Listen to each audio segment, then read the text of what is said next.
I'm so excited today to have my friend, my little girl. She's no longer little, but she was when I met her. Rosemary Mutunkei came to work for me at Barclays many years ago, and she's gone on to become somewhat of a brand herself in the whole area of social responsibility and all these terms that I can never quite get my head around, that I'm going to ask Rosemary about in a little while. But I remember coming into Westlands branch way back, and you were just a young girl, and I just could tell that you would flourish in the whole area of corporate communications and PR.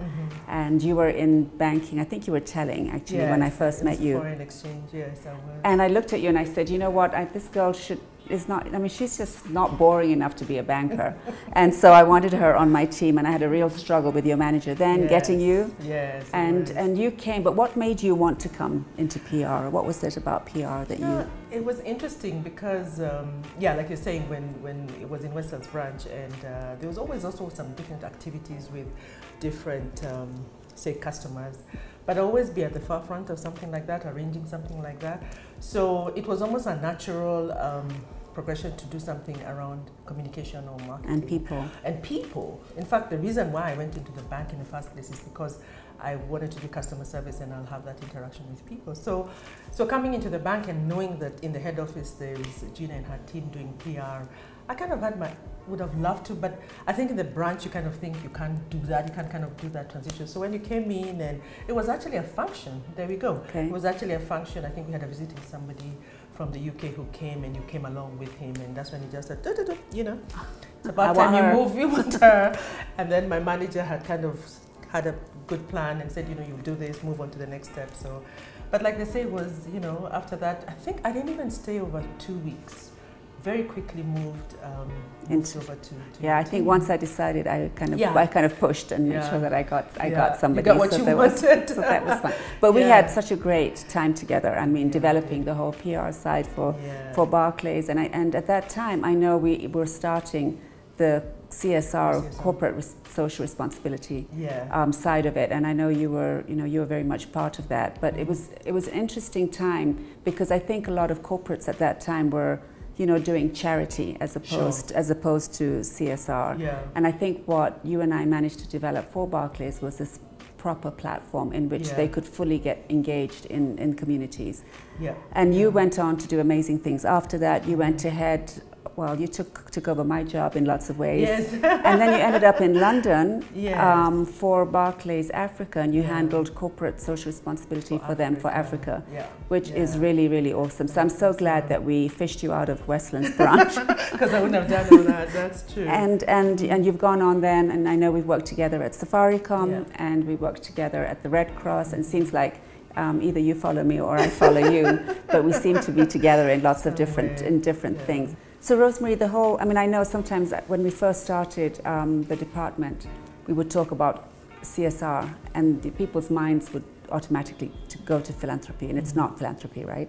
No, it's much more than that. It's really the thinking around a company as a corporate citizen within a community, and the responsibility that comes with it. So it's almost saying, it's not just how you give your money, it's how you make it. How responsible are you in what you do, in your labor rights, your environmental responsibility, your gender, exactly, a big piece around that. How are you actually making this money? And your governance issues are a big piece. Of course, there's the expectation also of your contribution within certain social issues in the environment where you work, and that's where I guess most people tend to see a lot of, we're handing funding or supporting education or supporting youth empowerment or girls' education, like we had done when we were in Barclays. And I think that is what is interesting. So you will hear some terminologies like corporate social investment, because there's an expectation after this, when you do this investment, there will be some return. And that is really clear from the onset. But there's also corporate responsibility, almost saying if we drop social, it means that it's lots more than just social. So there's social, environmental, and others. So I think, you'd hear also corporate citizenship. And the term in Europe, though, is a lot more sustainability. Exactly. And I think that's, for me, that's the cool thing, is that, is that whatever corporates do. And I know even from my time at Barclays, quite often we would as it was done then, you just give out a check. Yes. And, you know, whether the project was sustainable or not, you know, was never really considered at that time. And I think that's so exciting about what's happening now, is the whole issue of sustainability. Tell us a little bit more about corporate sustainability. I think for me, that's really I love where we are at now. And actually, more importantly, the fact that, you know, we've kind of gone through this journey to where we are in terms of really getting into the core of business and how business operates, and thinking at each and every step of business to be sustainable. If it is a manufacturing company, you know, where your raw materials are they sustainable? Exactly. The inclusion, the whole thinking of how inclusive is your business, how equitable is your business. And so the whole piece around sustainability is becoming a real boardroom conversation, and there needs to trickle down as well. What is you know, for manufacturers like, you know, beverage companies, you know, who use, for example, water, and that's become a real concern, how we use our water, how we use energy. So those are the actual conversations now being had in the boardroom. And like the flower farms in Naivasha, you know, that export. And I think, you know, you look at Marks and Spencer's or Tesco's or whatever it is, they're very keen to make sure that the human rights at the flower farms are... I've actually been, and there's a whole value chain that's been, you know, now I've become interested. Everybody's looking at when you want to take a watch or buying a watch or jewelry for that matter. You are interested as a consumer. There's a lot more consciousness in the consumer. Employees at the same time, they want to work with organizations that have a real serious sustainability agenda in how they do their business.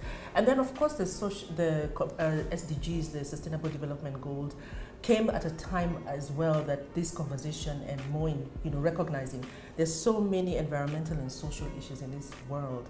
No one sector can manage this, but we have to think sustainability from the onset.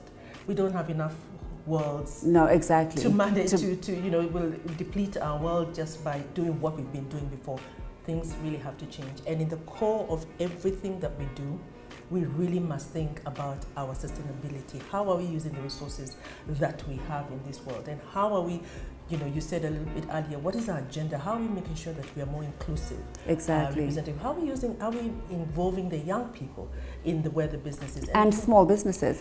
Because I think that's the thing. Sometimes we look at the term, you know, CSR or whatever, we think it's the Safaricoms or the Barclays, and we never realize that actually it should apply to SMEs too, right? And how are you in this area? How are you sort of speaking to SMEs about sustainability? And is that a conversation you've even gone to yet? Yes, I think that is, you know, just the fact that we're now saying it's not about philanthropy. It means that then if it is about responsibility or sustainability within the business, then that's across every business, small and we are now seeing this is a conversation that brings in small businesses, medium, small and small businesses. The big corporates, if we look at the philanthropy piece, then most people look at it like, oh, you know what, I will be responsible when I have made billions of shillings. And that is not what it is about. It isn't, because, you know, like you said earlier, I know at Barclays we did a lot of it, giving time. Sure. You know, so you could get staff involved, and I think all of us have some time that we could give, right? So I don't think, I have a real problem when people say, oh, we don't have enough money to you know, to start giving up. It's not only about money. It's not about money. It's a lot of, and you know, given my career path where I've had, you know, worked in the social sector and also worked in the private sector, and within the space that's right in between, the one that brings the convergence of both sectors, it's so clear the level of expertise that small businesses have that the social sector can use and prosper. So you can give your skills as well. Absolutely. You can use, you could also just give your space. You could be network. It could be a network. You could be what do you call it? A small restaurant that has networks, you know, restaurants across Kenya. Are you making sure that say the vegetables that you're purchasing, you know, are you making sure that you're using local farmers? Are there women farmers that you can perhaps bring on board? Can you actually work with the community around and give an opportunity for young people to come in and intern? I mean, there's so many ways beyond, and actually someone could argue that, you know, those ways that you provide in terms of your expertise can make much more because you're empowering the community. That's such an investment, right? Yeah, and it benefits you as well. So I think, you know, maybe it was great maybe to go through that journey, because now the business sector, the private sector, the small businesses, the large businesses are ready to hear that, oh, you mean I don't have to have hit certain billions. And what incentives are they, though? I mean, what sort of government incentives are there? Because I think that's the thing. I think, you know, most people, it's just human nature, right? Yes. It's that they wait for an incentive. So what incentives are there, you know, to ensure that companies are sustainable or are good corporate citizens? What incentives would they be? The incentives are there. I think in the company law, there is now an expectation, as I believe from early this year, and expectations of companies to start reporting their social and environmental impact. Okay. That speaks volumes. In terms that, you know, as the triple bottom line is going to be important. And then what we will definitely start seeing a lot of is that there will be a lot more focus on that. Many companies, the big companies, the ones who want to bring in small companies in terms of supporting them as suppliers, are demanding some level of sustainability and responsibility in the value chain. The tax benefits that the government gives are there. They are there. I know there's still work to be done in terms of the implementation of that. There's a lot of, you know, it's not very, very clear, but it just demonstrates that there's an appetite for it. And there's a willingness. And there's a willingness. But even in terms of reporting, the financial reporting that we see with companies, there is now what we're talking about, integrated reporting. What is your social footprint? What is your environmental footprint? And then we're living in a very interconnected world. And so, you know, very conscious employees, very conscious consumers. So it's almost that they will demand and say, you know, it's all very good that you're very, you know, we're being paid dividends. And you're you're profitable and all that. And you're profitable. So there is the incentive, but it's now business, making business sense to be more responsible, to be thinking sustainability beyond even just the, for example, the, you know, the tax benefits that will be accrued. It's definitely interesting for banks, I mean, for businesses to recognize that. But I think if you want to be in this business for the long haul, you really, as a company, must start implementing or thinking through sustainability and embedding it in your business strategy. And I think that is something that we've tried, and I'm sure you can remember, like, how do we make this beyond just a nice thing to do over Christmas? And have it as I mean, I just think that, you know, sometimes I look at some of the issues going in, you know, in that area that are still being talked about. And I left Barclays 20 years ago, and some of the things were still on the agenda then. You know, so I just wonder sometimes, you know, whether that conversation is just a conversation, or, you know, how soon that conversation can turn into actual action. I mean, I think I think it's definitely evolved. I mean, there's no way that, you know, what we did 20 years ago is still applicable. But I think some of the issues around it are still just you know, conversations.